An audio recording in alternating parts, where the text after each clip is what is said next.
Hello students, आज का हमारा टॉपिक है पाइवेटेड कॉइल गैल्वेनोमीटर। दो तरह के गैल्वेनोमीटर होते हैं। सस्पेंडेड कॉइल गैल्वेनोमीटर में उसके दो टाइप्स होते हैं। सॉरी, मूविंग कॉइल गैल्वेनोमीटर में उसके दो टाइप्स होते हैं, सस्पेंडेड कॉइल गैल्वेनोमीटर और पाइवेटेड कॉइल गैल्वेनोमीटर। तो आज हम स्टडी कर रहे हैं पाइवेटेड कॉइल गैल्वेनोमीटर। जो अपना सस्पेंडेड कॉइल गैल्वेनोमीटर था उसके अंदर और इसके अंदर सिमिलरिटीज बहुत सी हैं। जैसे उसमें जो पोल मैग्नेट थे वो कॉनकेव शेप के थे। रेडियल फील्ड बनाने के लिए हमने कोर रखा था। जो अपनी कोयल थी वो रेक्टेंगुलर एक बेस के ऊपर, रेक्टेंगुलर एक अपने फ्रेम के ऊपर बनाई गई थी। सिमिलर चीजें ही इसमें होती हैं, बस इसमें फर्क ये होता है कि वायर नहीं होती, सस्पेंड करने के लिए वायर नहीं होती और ना ही कोई मिरर होता है इसमें जिससे वैल्यू चेक करते हैं। इसके अंदर डायरेक्ट एक पॉइंटर लगा होता है, जैसे घड़ी में अपनी एक पॉइंटर होता है ना जो समय को बताते हैं, घड़ी के अंदर सुइयां होती हैं। उसी तरह से इसमें भी एक पॉइंटर लगा होता है जो डायरेक्ट किसको बताता है, करंट को बताता है, किस डायरेक्शन में फ्लो कर रहा है, क्या वैल्यू है, सीधा उसको। यानी हमको एक्सपेरिमेंट डिफिकल्ट इसमें करना नहीं पड़ता कि पहले इसके ऊपर लाइट अपने करें, लाइट डालने के बाद में फिर अपने इसको आगे लाइट को मेजरमेंट करें, उसका लीनियर डिस्प्लेसमेंट देखें। ऐसा इसमें कुछ नहीं होता। इसीलिए प्रैक्टिकली जो यूज किया जाता है गैल्वेनोमीटर वो बेसिकली ये वाला गैल्वेनोमीटर यूज किया जाता है जिसको अपने बोलते हैं पाइवेटेड कॉइल गैल्वेनोमीटर। ठीक है, पाइवेटेड कॉइल गैल्वेनोमीटर। तो इसमें सबसे पहले अपने को ये समझना है कि किसी भी चीज को पाइवेट करने का क्या मीनिंग होता है। तो किसी भी चीज को पाइवेट करने का जो मीनिंग है वो देखिए। मान लीजिए हमारे पास में ये एक पेन है। मान लो ये पेन कोइल को रिप्रेजेंट कर रहा है। किसको रिप्रेजेंट कर रहा है? कोइल को ये पेन क्या कर रहा है? रिप्रेजेंट कर रहा है। और ये एक नुकीली रॉड है पतली सी। इसके अंदर हम इस पेन को इस तरह से लगा देंगे, इस तरह से हम यहाँ पे लगा दें। तो ये जो अरेंजमेंट होगी, पेन अब क्या करेगा, इस रॉड के अंदर भी है, गिरेगा भी नहीं, और अगर घुमाना चाहे तो ये घूम भी पाएगा। तो इस तरह के अरेंजमेंट को बोलते हैं पाइवेटेड अरेंजमेंट। ये पेन हमने क्या कर दिया, पाइवेट कर दिया इस तरह से। इस अरेंजमेंट को बोलते हैं पाइवेटेड अरेंजमेंट। तो यहाँ पे भी हमारे पास में ये जो है दो पाइवेट लगे होते हैं। कॉइल जो है ये पेन, ये कॉइल मान लीजिए, ये पेन मान लो कॉइल को रिप्रेजेंट कर रहा है। तो कॉइल जो है इस तरह से दो पिन्स के बीच में क्या होती है, पाइवेट होती है। ठीक है, दो पिन्स के बीच में पाइवेट होने की वजह से जो कॉइल है अपनी वो आराम से घूम सकती है। अब उसको सस्पेंड करने की जरूरत नहीं पड़ती पहले बार की तरह। ठीक है, और इससे अपने को जो रिस्टोरिंग टॉर्क फिर कौन देगा यहाँ पे। जैसे पहले वाले टॉपिक में आपको ढंग से आपको वीडियो पहले वाली आपको देखनी पड़ेगी इस टॉपिक को समझने के लिए। जैसे उसमें रिस्टोरिंग टॉर्क अपने को मिल रही थी with the help of wire and spring. जो फॉस्फर ब्रॉन्ज की वायर थी और जो स्प्रिंग था उसकी मदद से अपने को मिल रही थी वहां पे, उस टॉपिक में उसकी मदद से अपने को वहां पे मिलती थी रिस्टोरिंग टॉर्क। कॉइल को करंट पास होगा, कॉइल घूमेगी। तो यहाँ पे रिस्टोरिंग टॉर्क के लिए दिए गए होते हैं दो स्प्रिंग। ये जो दो स्पाइरल स्प्रिंग होते हैं, स्पाइरल स्प्रिंग, ये शायद आपने कभी नहीं देखा होगा। नॉर्मल स्प्रिंग अपनों ने हेलिकल देखा हुआ है जिसमें उसकी लेंथ इस तरह से आगे की ओर बढ़ती है। एक स्पाइरल स्प्रिंग भी होता है जिसके अंदर इस तरह से वायर को ट्विस्ट किया जाता है, यानी वो आगे की ओर नहीं होती लेंथ, वहीं पे एक ही जगह पे उसको गोल गोल गोल गोल घुमाया गया होता है, उसको बोलते हैं स्पाइरल स्प्रिंग। यहाँ पे दो स्पाइरल स्प्रिंग होते हैं, यहाँ पे एक यहाँ पे। ये क्या देंगे, रिस्टोरिंग टॉर्क देंगे। पाइवेट मैंने आपको सुनाई दिया कि एक रॉड की टाइप, इसको ऐसे लंबी रॉड स्प्रिंग के थ्रू इस तरह से कॉइल कर दी जाती है, इधर से भी कॉइल कर दी जाती है। कोर पहले की तरह ही क्या है, सॉफ्ट आयरन का कोर है। सॉफ्ट आयरन का कोर क्यों लेते हैं, क्योंकि इसकी मैग्नेटिक्स परमिएबिलिटी बहुत ज्यादा होती है। मैग्नेटिक फील्ड इसमें से इजीली पास करता है। मैग्नेटिक फील्ड को ये अपनी ओर क्या करता है, अट्रैक्ट करता है, और जिस वजह से लगभग जो मैग्नेटिक फील्ड है वो इसके अंदर से होकर पास होता है और एंगल जो है वो हमेशा थीटा कांस्टेंट बना रहता है, या हम कह सकते हैं कि 90 बना रहता है। इसलिए टॉर्क जो है वो NIAB आता है। जैसे कुछ प्रिंसिपल सभी वैसे ही हैं जैसे हमने पहले पढ़े थे। नॉर्थ और south pole magnet concave shape के बिल्कुल पिछली बार की तरह ही है, सिर्फ जो चेंज हुआ क्या है, एक तो स्प्रिंग आ गए, दूसरा क्या आ गया, पाइवेट अरेंजमेंट आ गई, और एक जो है वो क्या आ गया कि जो अपनी कोईल है उस कोईल के साथ में एक पॉइंटर लगा दिया, कोईल के साथ में क्या लगा दिया, एक पॉइंटर लगा दिया। फॉर एग्जांपल जैसे ये अपनी कोईल है, तो इस कोईल के ऊपर एक इस तरह से सुई लगा दी, पॉइंटर लगा दिया, कोईल घूमेगी तो ये पॉइंटर भी क्या होगा, इसके साथ साथ घूमेगी। कोईल क्यों घूमेगी, जब अपने करंट पास करेंगे तो उसके अंदर कोईल घूमेगी, ठीक है, करंट पास करने से इसके ऊपर टॉर्क लगेगी, कोईल घूमेगी, कोईल घूमेगी तो पॉइंटर भी घूमेगा, और उसके अकॉर्डिंग वो अपने को किसकी वैल्यू देगा, करंट की वैल्यू। इसी तरह से अगर ऑपोजिट डायरेक्शन में करंट फ्लो करेगा तो कोईल ऐसे जाएगी और पॉइंटर इधर घूमेगा। तो इस तरह से कोईल को किससे जोड़ा गया होता है, पॉइंटर से जोड़ दिया जाता है, कोईल को पॉइंटर से क्या कर दिया जाता है, जोड़ दिया जाता है। पॉइंटर जैसे अपनी घड़ी की सुई होती है उस तरह का पॉइंटर होता है, नीडल होती है। तो ये पूरा इसके अंदर है, सिर्फ इतनी बात ही है और कुछ नहीं है पाइवेटेड कोईल गैल्वेनोमीटर में। और प्रैक्टिकली इसका यूज अच्छे से होता है क्योंकि इसके अंदर पॉइंटर से डायरेक्ट जो है अपने को वैल्यू मिलती है, कोई भी एक्सपेरिमेंट डिफिकल्ट नहीं है इसका करना, इजीली हम लोग कर सकते हैं। करंट के टर्मिनल जो है वो ये होते हैं T1 और T2, यहाँ से इसके माध्यम से करंट जो है दिया जाता है, T1 और T2 के माध्यम से करंट कोईल तक पहुंचता है और उसके अकॉर्डिंग कोईल फिर घूमती है और फिर उसमें क्या होता है, अपने को करंट के बारे में, स्मॉल करंट की वैल्यू को मेजर कर देता है। और अगर लार्ज करंट है तो फिर अपने को गैल्वेनोमीटर को एमीटर में चेंज करना पड़ता है, जो हम आगे की क्लासेस में स्टडी करेंगे। स्मॉल करंट है तो उसको मेजर भी कर देगा गैल्वेनोमीटर और डिटेक्ट भी कर देगा, उसकी डायरेक्शन के बारे में बता देगा किस डायरेक्शन में वो फ्लो कर रहा है। तो ये पूरी अपने पास में पाइवेटेड कोईल गैल्वेनोमीटर की थ्योरी। डायग्राम अगर आप इसका देखना चाहें तो दूसरी की नाम देखें इसको।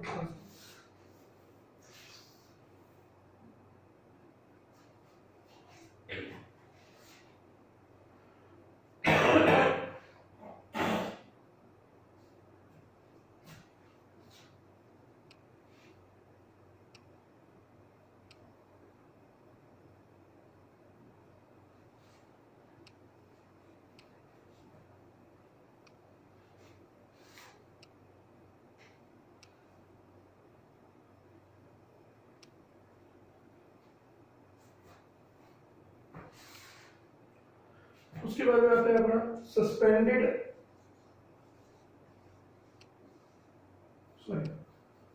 कोईल हमने कर लिया। उसके बाद में आता है अपना सेंसिटिविटी ऑफ गैल्वेनोमीटर।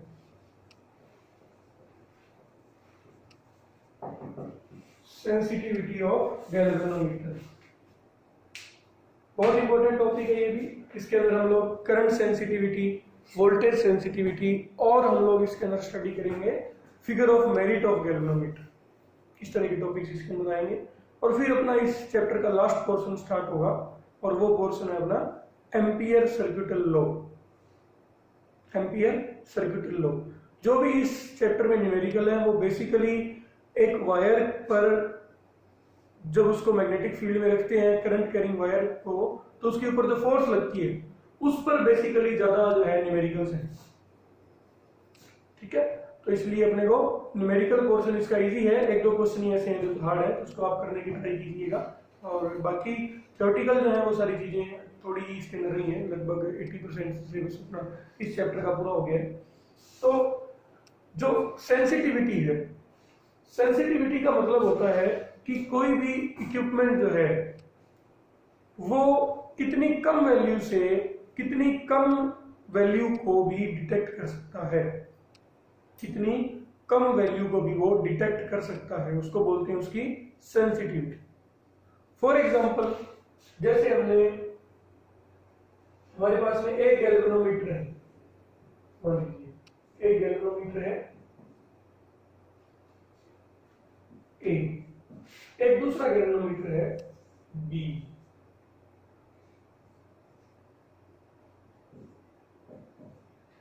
तो मान लो ये जो गैल्वेनोमीटर है ए और ये गैल्वेनोमीटर है बी, हमने इसको 1 माइक्रो एम्पियर करंट से जोड़ा, ऐसा सोर्स से जोड़ा जिसकी वैल्यू क्या है 1 माइक्रो एम्पियर। ठीक है, तो 1 माइक्रो एम्पियर करंट से जोड़ने पे मान लीजिए ए जो है अपना, इसमें डिफ्लेक्शन आया। डिफ्लेक्शन आया मतलब इसकी जो पॉइंटर है वो ऐसे मूव किया, लेकिन इसी को अगर अपने इससे जोड़े, इसके अंदर पॉइंटर मूव ही नहीं किया। इसमें तो क्या हुआ, पॉइंटर उस करंट से ही मूव हुआ, लेकिन इसमें मूव नहीं हुआ। क्योंकि देखिए जो टॉर्क होती है वो किस किस चीजों पे डिपेंड करती है, N I A B. Move कौन कराएगा पॉइंटर को, जब क्या लगेगी, टॉर्क लगेगी, तो पॉइंटर क्या होगा, मूव करेगा। तो इसी टॉर्क ने क्या करना है, पॉइंटर को क्या कराना है, मूव करो। अब इसके अंदर मान लो ए जो है उसमें नंबर ऑफ कॉइल्स जो है वो ज्यादा है बी के मुकाबले। अगर हम इसको अलग अलग लिखे तो टाउ 1 आएगा N1 I A1 B1, tau 2 आएगा, इधर बढ़ा रहे हैं,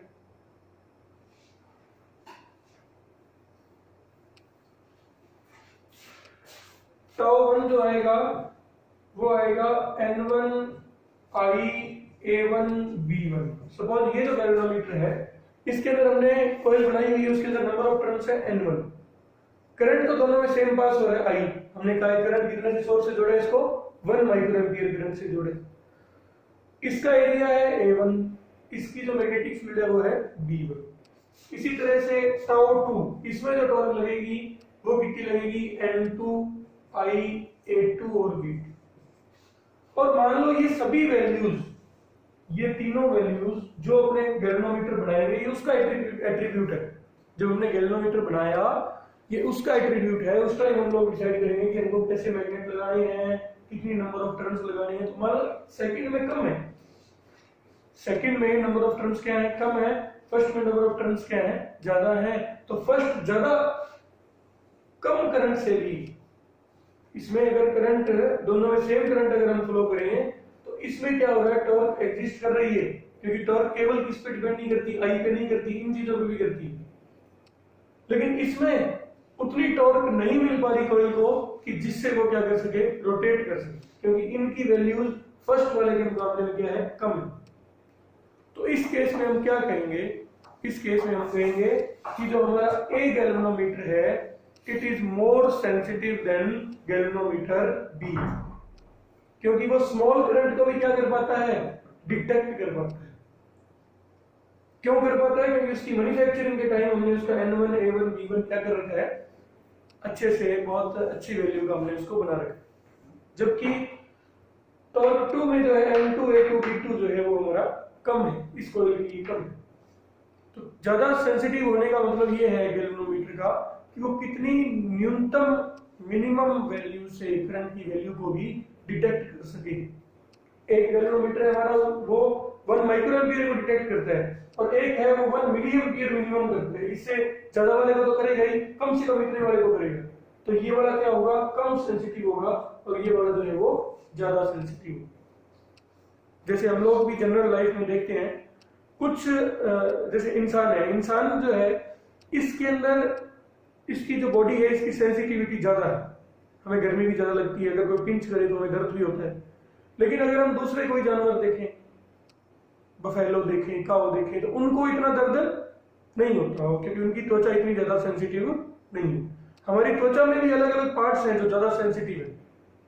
जैसे यहाँ पे हम ऐसे करेंगे तो कोई ज्यादा दर्द नहीं होगा, लेकिन अगर इसकी जगह पे हम यहाँ पे करेंगे तो यहाँ पे दर्द ज्यादा होगा। तो इस तरह से ये सेंसिटिविटी का मीनिंग क्या होता है कि मिनिमम किसी वैल्यू को सेंस करने की कैपेबिलिटी को बोलते हैं सेंसिटिविटी। तो यहाँ पे जो सेंसिटिविटी है वो 3 टाइप की गैल्वेनोमीटर में होती है, 2 टाइप की होती है। एक होती है करंट सेंसिटिविटी, इसको अपन देखते हैं कि ये क्या होती है, करंट सेंसिटिविटी।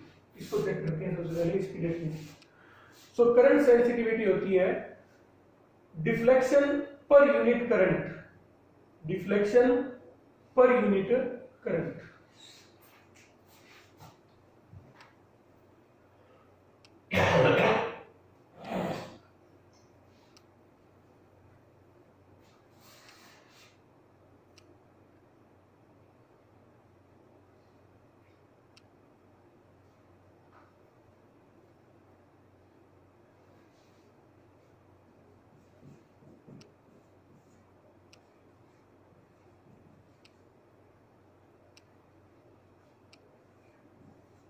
ये हमने पिछले टॉपिक के अंदर स्टडी किया था जब हमने इसका प्रिंसिपल पढ़ा था गैल्वेनोमीटर का।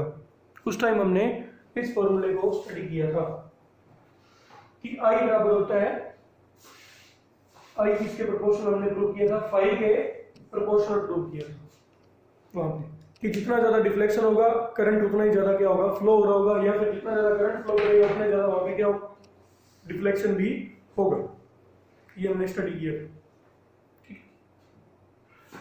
तो यहां पे जो वैल्यू है फाई अपॉन आई, इसको क्या बोला गया है, इसको बोला गया है करंट सेंसिटिविटी।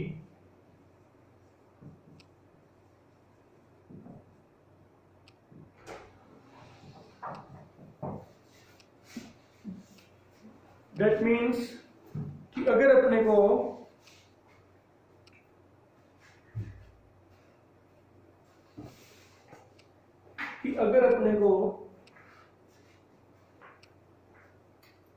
डिफ्लेक्शन आ रहा है फाई, किसी गैल्वेनोमीटर में डिफ्लेक्शन आ रहा है फाई, और हमने करंट उसके अंदर यूनिट पास किया है,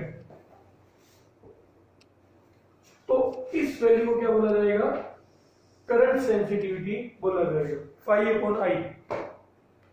यानी कम करंट होते हुए भी हम ज्यादा डिफ्लेक्शन अगर हमारे गैल्वेनोमीटर में आ रहा है, कम करंट होते हुए भी अगर डिफ्लेक्शन ज्यादा हमारे गैल्वेनोमीटर में आ रहा है, तो उसको हम बोलते हैं कि उसकी करंट सेंसिटिविटी क्या होगी, ज्यादा। मान लो दो गैल्वेनोमीटर है अपने पास में, ए और बी चलिए, दोनों में हमने सेम करंट प्रोड्यूस किया, सेम करंट हमने उसमें पास किया।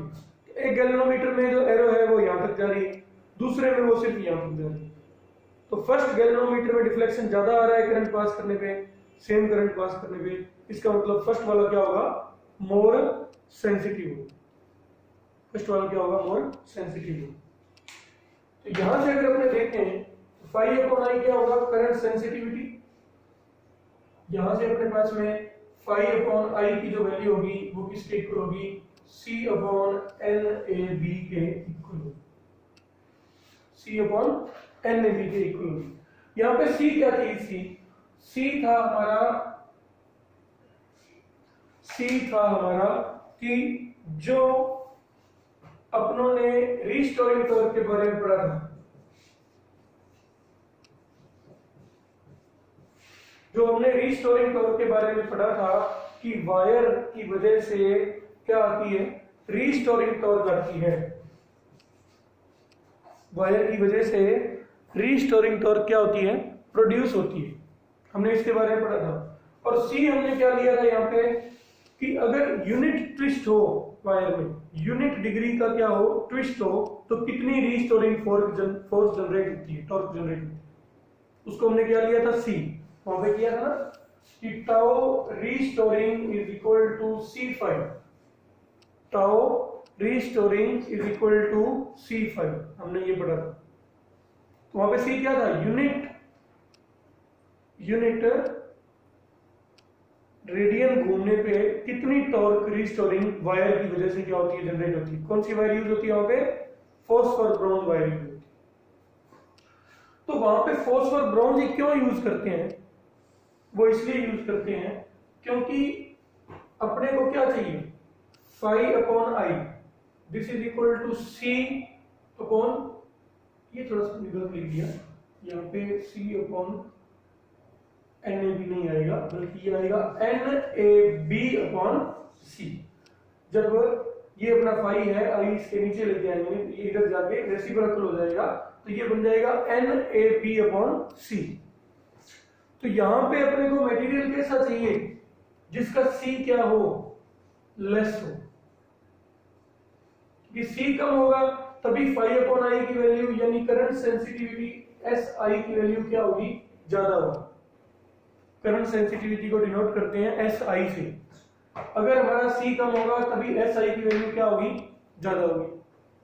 तो सी की वैल्यू जो है वो अपने को डायरेक्ट गिवन है। सी की वैल्यू होती है किसी भी मटेरियल के लिए pi eta r square upon 2l, pi eta r square upon 2l। Eta क्या होता है यहाँ पे? नीटा होता है इलास्टिसिटी कोफिशिएंट। नीटा क्या होता है अपना? Elasticity coefficient.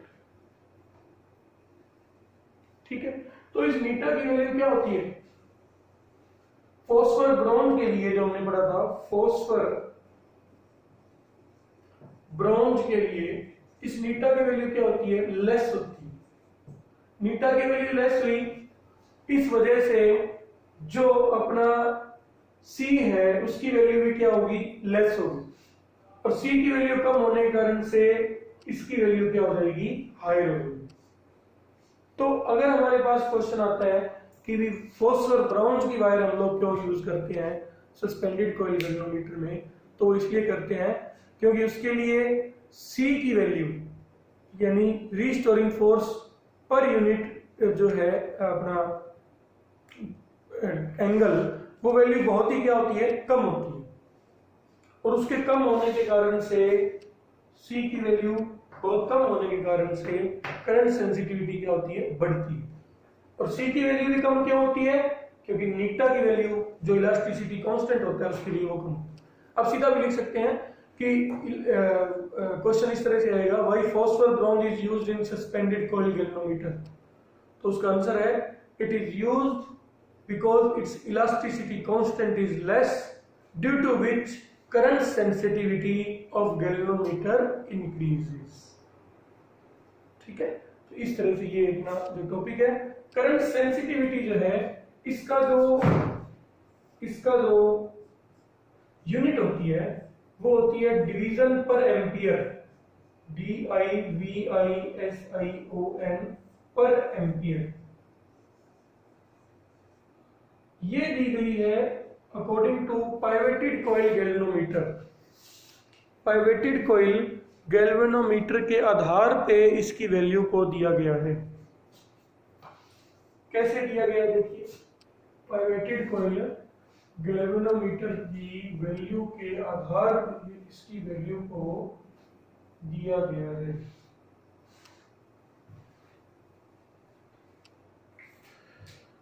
डिवीजन पर एम्पियर। देखो, जो पाइवेटेड कॉइल गैल्वेनोमीटर होता है उसके अंदर क्या होता है? ऐसे एक स्केल लगा होता है, 0 1 2, और ये 1 तक भी छोटे छोटे पार्ट्स में डिवाइड होते हैं। इन छोटे छोटे पार्ट्स को बोलते हैं डिवीजन। क्या बोलते हैं? डिवीजन। इन छोटे छोटे पार्ट्स को बोलते हैं डिवीजन। ठीक है, अब क्या होता है कि जब करंट पास किया जाता है इसके अंदर, तो ये डिवीजन को क्रॉस करता है, यानी कुछ डिवीजन को ये आगे बढ़ता है। तो पर एम्पियर करंट देने से कितने डिवीजन आगे बढ़ा, वो क्या होगा? इसका सेंसिटिविटी। भाई हमने देखा कि डिफ्लेक्शन पर एम्पियर है, फाई क्या है? डिफ्लेक्शन। तो पाइवेटेड कॉइल में डिफ्लेक्शन कैसे मापा जाता है कि वो कितना आगे गया है? मान लो एक बार करंट पास किया वो यहां तक गया, एक बार फिर करंट पास किया वो यहां तक गया। तो पहली बार उसने 10 डिवीजन को, यहां तक कितने डिवीजन थे? 10। अब उसने कितने, अगली बार उसने कितने किए? 20। मान लो पहले करंट कम दिया था, बाद में करंट ज्यादा दिया। पहले उसने 10 पास किए, बाद में उसने 20 पास किए। तो ये क्या बोलते हैं? इसको डिवीजन बोलते हैं। डिफ्लेक्शन किस में नोट होता है? पाइवेटेड कॉइल में डिवीजन के रूप में नोट होता है। इसीलिए सेंसिटिविटी का जो अपना करंट सेंसिटिविटी है SI से, इसकी वैल्यू होती है phi/I डिफ्लेक्शन पर एम्पियर, और phi को किससे डिनोट करते हैं? डिवीजन से, DIV पर एम्पियर। ये भी पूछा जाता है कई बार कि करंट सेंसिटिविटी का जो हमारा है वो यूनिट क्या है? वो यूनिट होती है डिवीजन पर एम्पियर। ठीक है, तो ये आज की क्लास में इतना ही करेंगे। Thank you so much.